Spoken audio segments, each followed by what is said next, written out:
Itu? Aku mengerti. For a lot of people, myself included, their first ever anime was Pokémon. Saturday mornings were just incomplete without it. Watching Ash go off and find yet another cool Pokémon while Team Rocket failed at their plans one more time was just the best way to spend that Saturday morning. But then I grew up and I found out that the original Japanese version of this kids show actually included material that was altered or removed from international broadcasts. Actually, the original series was so controversial that at one point it had an episode after which 685 viewers were taken to the hospital by ambulance, prompting the episode to be pulled from circulation almost everywhere on Earth. Yep, not kidding, that really happened. And that's why today we're going to be looking at 12 things in the Pokémon cartoon and franchise that were censored that will make you go, there's no way that's real. So, if you're ready, let's go catch 'em all. Smoochum evolved into Jinx! Wow! The seizure episode that vanished. Electric Soldier Porygon. We kick off our list with the most infamous piece of Pokémon anime history ever. Now, I'm sure some of you have heard of this as an urban legend, but I assure you that it was very, very real. The episode in question is number 38 from the original series, Denno Senshi Porygon, which aired in Japan on December 16th, 1997. In the episode, Pikachu uses Thunderbolt to stop some missiles inside a computer world. And that's fine, but to show the scale of this electrical explosion, the animators decided to show several seconds of rapid red and blue flashing at high frequency. But there was a problem. The frequency they chose? Yeah, the human brain doesn't always respond well to that kind of intense visual stimulus. Within minutes of the broadcast, numerous children experienced symptoms including nausea, headaches, dizziness, blurred vision, convulsions, vomiting, and loss of consciousness. Japan's Fire Defense Agency reported 685 viewers, including 310 boys and 375 girls, were taken to hospitals by ambulance. However, that doesn't mean that all 685 children were formally admitted to the hospital or that every affected viewer suffered an epileptic seizure. More than 150 were reportedly admitted, while medical researchers later concluded that only a portion of the wider symptoms could be explained by genuine photosensitive epilepsy. I know, it sounds surreal because of the huge number, but it happened, and as a result, Pokémon went off the air in Japan for approximately 4 months while broadcasters, medical experts, and the program's producers investigated what had happened. The episode itself was pulled, and it's never been rebroadcast in Japan or officially released internationally. Porygon also stopped receiving meaningful story appearances in the TV anime, although members of the Porygon evolutionary line have made extremely brief cameo appearances in later animated material. Say what you want, but this is the most valid censorship decision they could have made because the broadcast genuinely caused medical problems for some viewers. That's why, most of the time, when you discuss all the bans Pokémon has received over the years, no one seriously questions this one. Also, we appreciate that the Japanese broadcasters responded immediately and introduced stricter visual effect guidelines, because imagine if they had ignored that and carried on as though nothing had happened. That'd be a real Team Rocket move if you ask us. Ash's Missing Safari Adventure. The Tauros episode you never got. If you grew up with the English language broadcasts, I'm sure you were plagued by the same question that bothered me as a kid. How did Ash end up with 30 Tauros? Well, the original Japanese version actually had an answer to that. In that episode, Ash visited the Safari Zone, and things escalated in the way only a children's show from the 90s could escalate. The Safari Zone warden, Kaiser, repeatedly pointed a revolver at Ash and later fired at Team Rocket. The episode also contained other uses of firearms and explosives. It was obviously a tense situation, but Ash didn't receive the Tauros as a reward. While trying to catch other Pokémon with Safari Balls, a herd of Tauros repeatedly ran across his path. He accidentally caught 30 of them. And honestly, if you've played Gen 1 Pokémon and been to the Safari Zone, you understand why. That's why, in English language releases, skipping the entire episode created an unexplained continuity gap. Ash suddenly had a herd of 30 Tauros as though he had been hiding them under his hat. This episode is basically a ghost episode that created a permanent plot hole because no English language episode explained where those Pokémon came from. And you've probably already figured out why it was never aired in the West. A children's program featuring a character repeatedly pointing a realistic firearm at a child protagonist was unlikely to meet American Saturday morning broadcast standards. So instead of attempting extensive edits and trying to salvage the episode, 4Kids just decided to never produce an official English dub. beach fan service and James's inflatable situation, Beauty and the Beach. Okay, out of everything we're going to talk about today, this is the moment that sounds the most like a fever dream. We all know that Japanese anime often includes mandatory beach filler episodes, where characters appear in swimsuits while the camera sometimes awkwardly lingers on them. Well, Pokémon wasn't going to be left out of that. In the original episode, there's a beauty pageant at the beach, and we see an older man making uncomfortable comments about Misty. Team Rocket also decides to enter the competition, and then everything goes off the rails because James competes while wearing a bikini with inflatable breasts. This wasn't merely background material. James uses the inflatable chest as part of a joke and taunts Misty about her age and body. So, of course, the American broadcast initially skipped the episode entirely because the localization team considered the material too risque for its intended children's audience. Eventually, it resurfaced in the US in the year 2000 as the lost episode, but the scenes involving James's inflatable breasts and other sexual material were removed. The heavily edited English version was also several minutes shorter than the Japanese episode as a result. It's interesting that this kind of cross-dressing and gender-bending sight gag was considered acceptable for Japanese broadcast, but was treated as unsuitable for an American Saturday morning slot. It says a lot about how appropriate for children can be defined differently depending on where you grow up, but it also establishes a pattern for the rest of this list. Sexual material, even when presented as cartoonish comedy, was treated very cautiously by American broadcasters. Misty's slap and some other hits. Some of the physical comedy was softened. This is a smaller change when you compare it with everything else on this list, but it can change the dynamic of individual scenes. In the early Japanese episodes, Misty is sarcastic and sometimes physically hits Ash and Brock. She slaps Ash during their first encounter, after he totals her bike, and some later comedy involves exaggerated anime-style objects such as fans or mallets.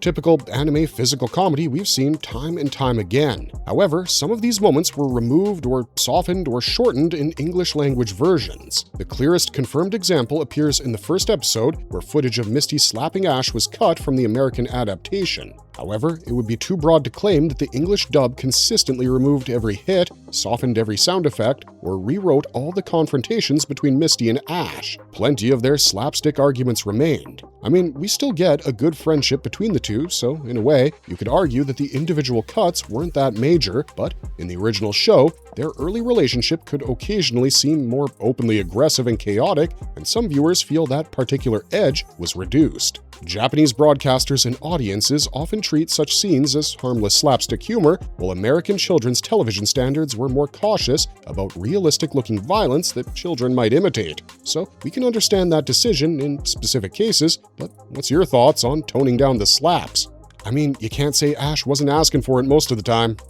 Guns in the Japanese version and how the English adaptation handled them. The Safari Zone revolver revelation might have come as a shock to you, but would it shock you even more if I told you it was far from the only firearm depicted in the original series? Police officers, villains, guards, and background characters occasionally appeared with firearms in early Japanese Pokémon episodes. The way American localizers handled them varied from episode to episode. Some gun-related scenes remained in the dub, particularly when Officer Jenny or another authority figure carried a weapon. Other shots were shortened, reframed, or edited. In extreme cases, such as The Legend of Dratini, the entire episode got skipped. Therefore, it's not accurate to say that the American version digitally erased or recolored every firearm, or that every phrase resembling "shoot him" was systematically rewritten. The most significant censorship involved episodes where guns were aimed directly at children or repeatedly used as a source of realistic danger. Can we take a moment and agree on something? The idea of Pokémon is already wild. You've got a kid who leaves home to go monster hunting with other children. The world is a dangerous place, and the original show sometimes portrayed that danger more directly. But when a threatening visual is removed without replacing its context, a scene occasionally loses some of its bite. In the original show, the kids may be frightened because someone has a gun.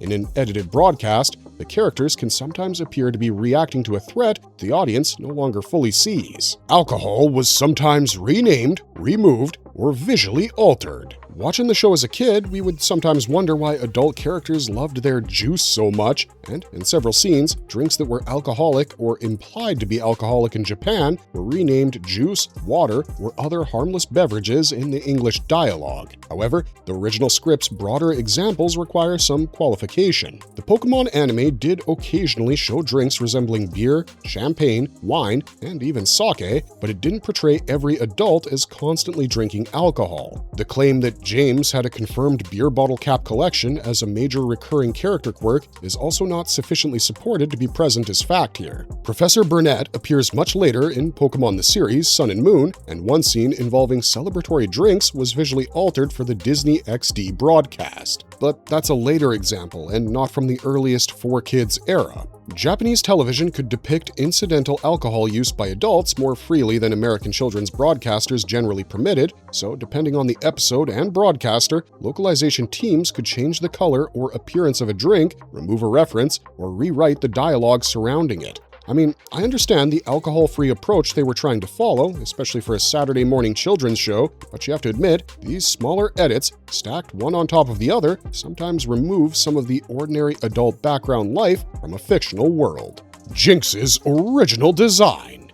From deeply uncomfortable to purple. This is one of those moments where censorship and redesign went much further than a single edited scene, and if you enter any Pokémon discussion about it, many fans agree that the change was understandable. The original design for Jinx was a solid black face and exaggerated pink lips. The aesthetic, as you guys can see, strongly resembled racist blackface imagery to many American viewers, regardless of what the original designers intended. In the year 2000, cultural critic and children's author Carol Boston Weatherford publicly criticized Jinx's design as a racist stereotype. However, the available evidence doesn't establish that multiple civil rights organizations collectively forced the redesign or that the creators publicly confirmed one particular harmless inspiration. After the controversy, Jinx's face and hands were changed from black to purple in later games, animation, and merchandise. Older TV appearances featuring the black design were also edited, removed from rotation, or omitted from English broadcast. The change was public and widely recognized because the franchise responded to criticism that the image reproduced a harmful visual stereotype. This censorship is a little different because it's an example of a design being created in one cultural environment, acquiring a deeply offensive meaning when viewed by a different audience. Earthquake and disaster episodes pulled after real disasters. These bans came from terrible timing. An episode generally translated to Battle of the Quaking Island, Barboach vs. Wishcash, was scheduled to air in Japan on November 4th, 2004. The episode reportedly involved earthquakes caused during a conflict between Barboach and Wishcash. On October 23, 2004, the devastating Chuetsu earthquake struck Niigata Prefecture. Because the fictional episode contained earthquake imagery so soon after a real disaster, TV Tokyo removed it from the schedule. It was initially treated as postponed, but it was never broadcast. So the original description was slightly inaccurate. The episode did not primarily involve earthquake prediction folklore, it involved an island conflict and earthquake-related attacks associated with the Pokémon in its story. Throughout the franchise, other episodes have also been delayed, altered, or permanently shelved because their content resembled recent disasters. The network appears to have concluded that broadcasting an earthquake-centered episode while families were dealing with death, injury, and destruction would be insensitive. And when it comes to this one, we gotta agree, postponement was the right choice. A children's cartoon airing an earthquake-related episode immediately after a deadly real earthquake, well, that would have been in pretty poor taste.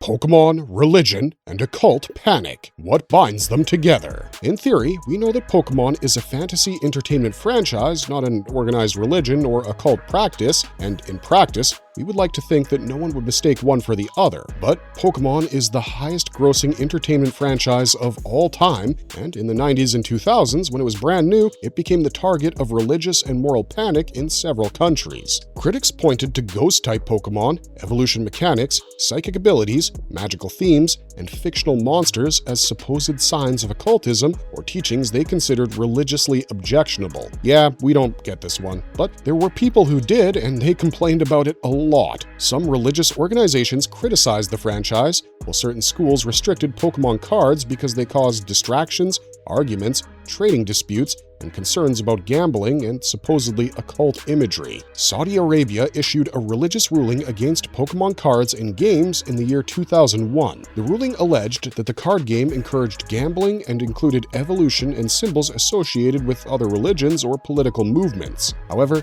this section isn't really an example of something censored specifically in the American Pokémon cartoon. The American TV episodes weren't broadly rewritten to satisfy the Saudi ruling, and the principal Saudi action concerned cards, games, merchandise, sales, and imports. So here, the censorship happened around the franchise's reception and availability rather than through one particular American dub edit. The show largely remained the same because if the localization teams had tried to appease every religious complaint made around the world, Pokémon might never have been aired at all. Japan censoring its own show and different versions over time. So far on this list, we've heard a bunch of the whole uncensored Japan versus censored West narrative, but the reality is that Japan edited its own show as well. The strongest example came after the Porygon incident. Before Pokémon returned to television in April 1998, the animation studio reviewed earlier episodes and reduced or altered rapid flashes, strobe effects, quick color changes, and other intense visual techniques. Japanese broadcasters also introduced stricter guidelines concerning flashing images. That means the version of an early episode broadcast live in 1997 may not perfectly match a later Japanese rerun, an international master, a home video edition, or a streaming release. However, it would be an exaggeration to say that every Japanese rerun contained less violence, that stories were regularly shortened, or that no available versions matched at all. The best documented alterations concern visual safety following the Porygon incident, along with occasional changes caused by real-world disasters or later broadcast standards. So the original Japanese version isn't exactly fixed and unchanging throughout time. Sometimes you've got the original broadcast and another master containing safety adjustments made for later use. Some of the things that were technically permitted when the program first aired in 1997 could be modified before later broadcasts because the industry's safety rules had changed. The important difference is that Japanese and American editing could be motivated by different concerns. Japanese revisions were sometimes driven by medical safety or immediate national events, while the English adaptation was also shaped by American standards concerning guns, alcohol, sexuality, religion, tobacco, violence, and cultural localization.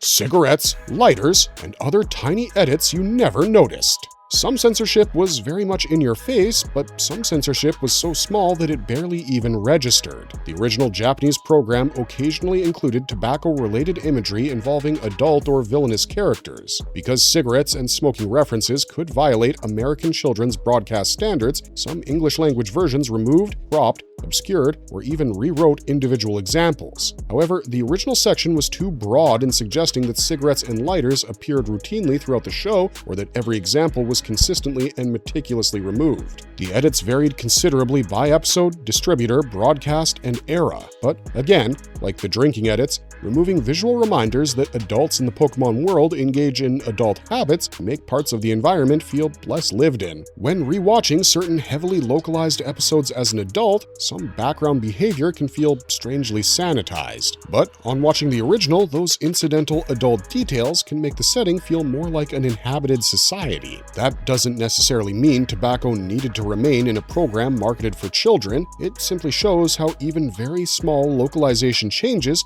can gradually affect the atmosphere of a fictional world.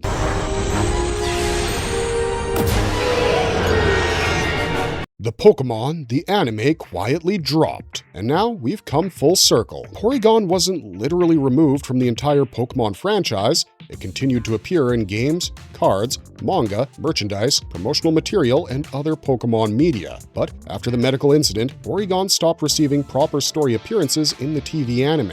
Porygon 2 and Porygon Z also failed to receive full anime episodes focused on them despite being introduced in later generations. Members of the Porygon evolutionary line have only made extremely brief background opening sequence or informational appearances in animated material, so Porygon wasn't completely erased, and it's slightly inaccurate to say that every later appearance was handled with visible caution inside the story. The more accurate observation would be that the anime's producers appear to have avoided bringing the Porygon family back in any substantial narrative role. This is especially unfortunate because Porygon itself didn't create the dangerous flashing effect within the plot. It was peak Pikachu's attack that triggered the animated explosion, while the real responsibility lay with the production technique used to depict it. And from where I stand, this is censorship operating at one of its most extreme levels because a character became functionally absent from the ongoing television narrative due to an incident it didn't actually cause. And that's it, guys. We had realistic guns aimed at a 10-year-old, James in an inflatable bikini, alcohol and tobacco references in the background,